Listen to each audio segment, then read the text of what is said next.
Kami dari kelompok 1 akan mempresentasikan hasil diskusi kami terkait dengan topik 4 ruang kolaborasi, yaitu pembahasan tentang penilaian dan evaluasi pemahaman dalam UBD. Adapun anggota kelompoknya yaitu saya sendiri, Karisma Ramadhani Arya sebagai moderator. Saya Putri Amanda Pohan sebagai penyaji. Saya Tisha Agnes Regar sebagai penyaji 2. Saya Kamila Wandari sebagai penyaji 3. Saya Maulidi Nurtani sebagai penyaji 4. Saya Edena Hanisa Gajah sebagai penyaji terakhir. Oke, langsung saja kita kepada materinya, yaitu yang pertama.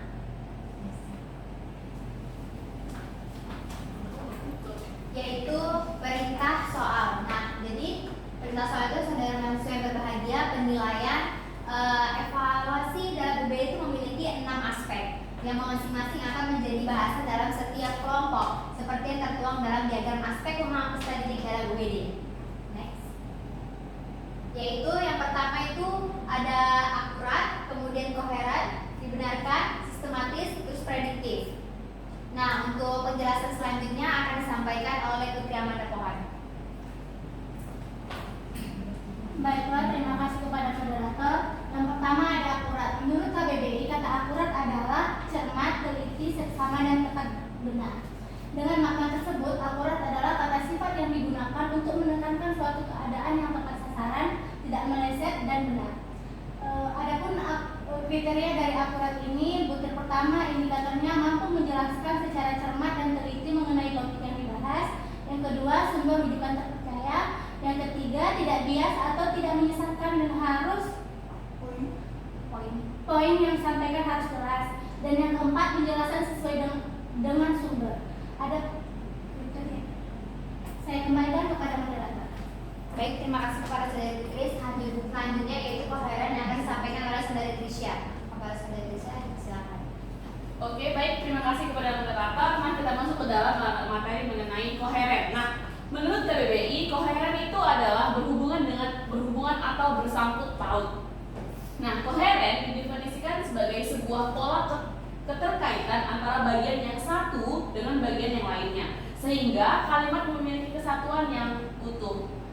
Kemudian dengan kata lain bahwa koheren mengandung makna pertalian antara kalimat yang satu dengan yang lainnya. Di sini ada sebuah kriteria dari koheren di mana ada butir pertama yaitu mengenai indikatornya keterkaitan antara kegiatan belajar atau sub kegiatan belajar atau alinea. Dan butir yang kedua indikatornya adalah keutuhan makna dalam kegiatan belajar atau sub kegiatan belajar atau alinea. Dan butir yang ketiga indikatornya terdapat penjelasan berkesinambungan, serta butir yang keempat indikatornya adalah mampu memberikan alasan yang logis. Serta adapun kriteria dari koheren di mana jika 4 itu semua sumber indikator terpenuhi, jika 3 indikator terpenuhi, dan 2 indikator terpenuhi, dan 1 indikator terpenuhi. Baik, saya kembalikan kepada moderator.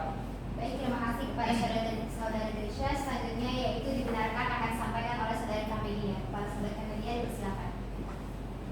Baik, terima kasih kepada moderator. Selanjutnya membahas tentang dibenarkan. Dibenarkan berasal dari pengetahuan subjektif yang artinya pengetahuan yang belum diakui kebenarannya atau keabsahannya. Menurut KBBI, arti kata dibenarkan adalah termakbul. Adapun butir pertama dari dibenarkan yaitu berdasarkan fakta, yang kedua didukung bukti ilmiah, yang ketiga didukung data atau validasi, yang keempat mampu memberikan alasan yang logis. Adapun kriterianya 4 semua sumber indikator terpenuhi, tiga indikator terpenuhi, 2 indikator terpenuhi, dan 1 indikator terpenuhi. Saya kembalikan kepada moderator. Baik, terima kasih kepada saudari Kamelia. Selanjutnya yaitu sistematis akan disampaikan oleh saudari Maulidina. Kepada saudari Maulidina, dipersilakan. Baiklah, selanjutnya adalah sistematis. Nah, menurut Kamus Besar Bahasa Indonesia KBBI, sistematis adalah teratur menurut sistemnya yang diatur baik-baik. Nah, sistematis juga merupakan segala usaha untuk menguraikan dan merumuskan sesuatu dalam hubungan yang teratur dan logis, sehingga membentuk suatu sistem yang berarti secara utuh, menyeluruh, terpadu, mampu menjelaskan rangkaian sebab akibat menyangkut objeknya. Nah, kemudian ada pun kriteria dan sistematis. Butir pertama yaitu materi yang disampaikan rumit dan sistematis, runtut dan sistematis.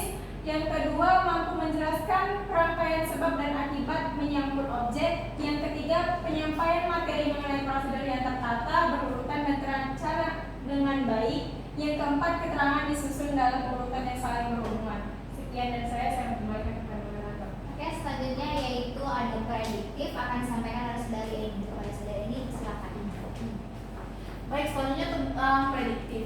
Prediktif merupakan suatu proses yang memperkirakan secara sistematif tentang sesuatu yang paling mungkin terjadi. Prediktif tidak harus memberikan jawaban secara pasti kejadian yang akan terjadi, melainkan berusaha untuk mencari jawaban sedekat mungkin yang akan terjadi.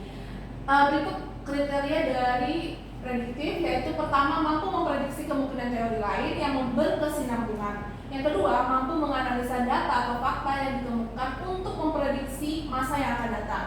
Yang ketiga, penjelasan mengedepankan hoax. Yang keempat, mampu memperkirakan suatu kesalahan. Baik, sekian dari saya kembali ke moderator. Baik, demikianlah hasil presentasi kami. Oke, kami akan membuka sesi tanya jawab. Kepada teman-teman yang ingin bertanya, kami persilahkan.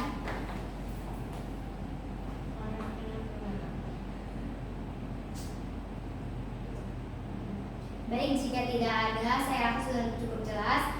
Demikianlah hasil presentasi kami dari kelompok 1. Lebih dan kurangnya mohon maaf. Assalamualaikum warahmatullahi wabarakatuh. Selamat pagi. Waalaikumsalam warahmatullahi wabarakatuh. Selamat pagi.